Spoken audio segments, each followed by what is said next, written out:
నెల రోజులు అంటే పోయిన నెల 24వ తారీఖు మరలా ఈ నెల 24వ తారీఖున నెల రోజులుగా నేను కానీ నా కుటుంబ సభ్యులు కానీ నన్ను అభిమానించి ప్రేమించే వ్యక్తులు కానీ ప్రజలు కానీ వాళ్ళు పడినా నేను పడినా నా కుటుంబం పడినా మానసిక క్షోభ ఆ క్షోభకి కారణాలు మీడియా మిత్రుల ద్వారా తెలియజెప్పాలనే ఉద్దేశంతోనే ఈ రోజున మీడియా సమావేశం ఏర్పాటు చేశాం.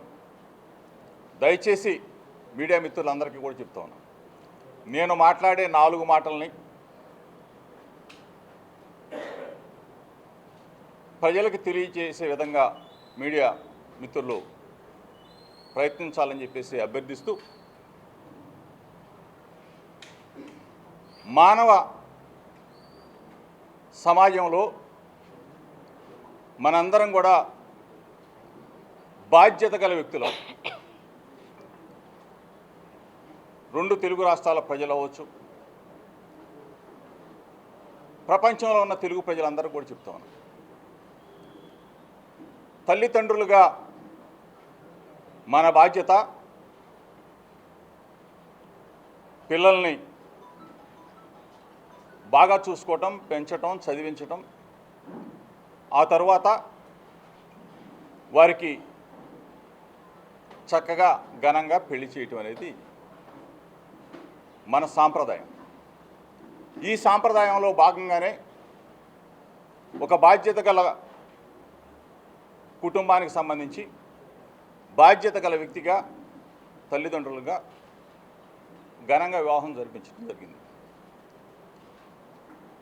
ఆ క్రమంలో మన బాధ్యత, తల్లిదండ్రులుగా బాధ్యత, కుమారుడికి పెళ్లి చేస్తే చక్కగా ఉంటాడు, అందరం బాగుంటాం అని అందరూ కూడా, అన్ని కుటుంబాలు కూడా భావించేది. ఈ క్రమంలో నా కుమారుడైన రాజీవ్ మేఘన్కి పెళ్లి చేయటం, ఘనంగా జరిపించడం, దానికి అందరిని కూడా ఆహ్వానించడం కూడా జరిగింది. ఈ క్రమంలో వాళ్ళిద్దరి మధ్య వ్యక్తిగత విభేదాలు అవ్వచ్చు, పొరపక్షాలు అవ్వచ్చు, లేకపోతే చిన్న చిన్న భేదాభిప్రాయాలు అవ్వచ్చు. ఇది దురదృష్టకరమైన సంఘటన. ఏ తల్లిదండ్రులైనా ఏం కోరుకుంటారు? ఈ రోజు వరకైనా సరే, ఎప్పటి వరకైనా సరే కలిసి ఉండాలనే కోరుకుంటారు తప్ప ఎక్కడా కూడా చిన్న పొరపాటు కూడా తల్లిదండ్రులు చేయరని నేనైతే నమ్ముతాను. అదేవిధంగా మేము భావించాం.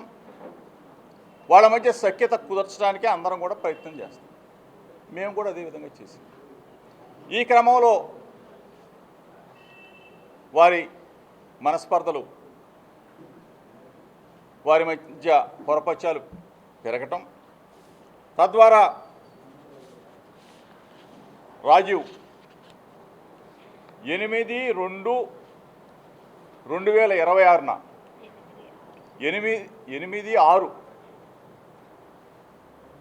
8వ తారీఖు 6వ నెల 2026న డైవర్షన్ పిటిషన్ అంటే విడాకుల కోసం ఆయన 6వ నెల, దయచేసి మీడియా మిత్రులు దీన్ని గమనించమని చెప్పేసి రాష్ట్ర ప్రజలకి అందరూ కూడా తెలియజెప్పమని చెప్పేసి మాత్రం భావిస్తాం, కోరుతాం. 6వ నెల 8వ తారీఖున డైవర్షన్ పిటిషన్ రాజీవ్ ఫైల్ చేయడం జరిగింది. దీనికి సంబంధించి ఇది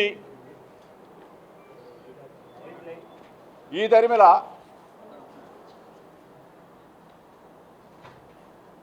24వ తారీఖు 7వ నెల 2026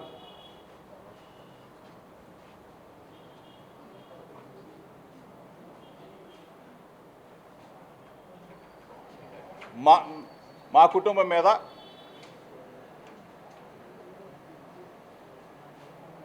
మేఘన కంప్లైంట్ ఇవ్వడం జరిగింది. దయచేసి ఒకసారి మీరు దీన్ని గమనించమని చెప్పేసి మాత్రమే కోరుతా ఉన్నాను. అయినా సరే రాజీవ్ నా కుమారుడు, మేఘన నా కూతురుతో సమానం. ఎందుకంటే ఉన్నది కొన్ని రోజులైనా కన్న కూతురు కన్నా మిన్నగానే చూసుకున్నాం. ఎక్కడా ఏ పొరపచ్చాలు మా మధ్య అయితే ఎక్కడా లేవు. రాజీవ్ మేఘన మధ్య ఉన్న విభేదాలు అవ్వచ్చు, పొరపచ్చాలు అవ్వచ్చు, మాట తేడా అవ్వచ్చు, వాళ్ళ మధ్య ఉంటే ఉండవచ్చు. మేము మా కుటుంబం చక్కగా గౌరవించడం, చక్కగా సొంత కూతురులాగా నేను కానీ నా భార్య చూసుకున్నాం. ఈ పరిస్థితుల్లో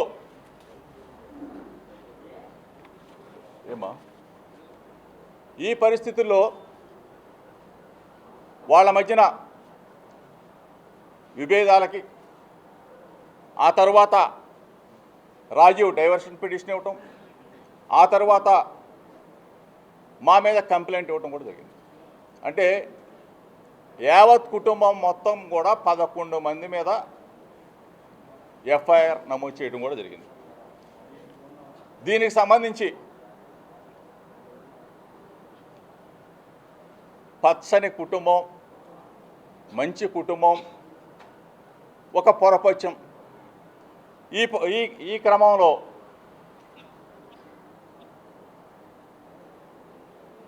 కొంతమంది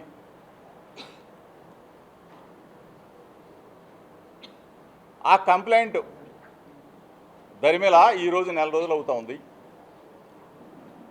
యాంటిసిపేట్ బెయిల్ తీసుకున్నాం. కొన్ని కోర్టు పరిధి దాటి మాట్లాడటం భావ్యం కాదు. కాబట్టి దయచేసి మీడియా మిత్రులకు చెప్తా ఉన్నాం, నెల రోజులుగా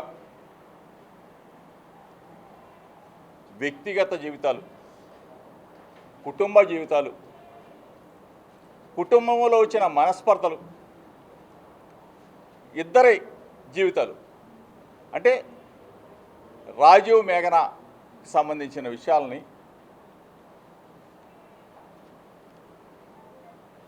ఎంత అడ్డగోలుగా, మనసుని క్షోభ కలిగించే విధంగా, మానసికంగా చంపేసే విధంగా కొన్ని, అందరినీ అంటలా దయచేసి, కొన్ని మీడియా ఛానల్స్, కొన్ని పనిగట్టుకొని యూట్యూబ్ ఛానల్స్ నెల రోజుల పాటు మా కుటుంబం మీద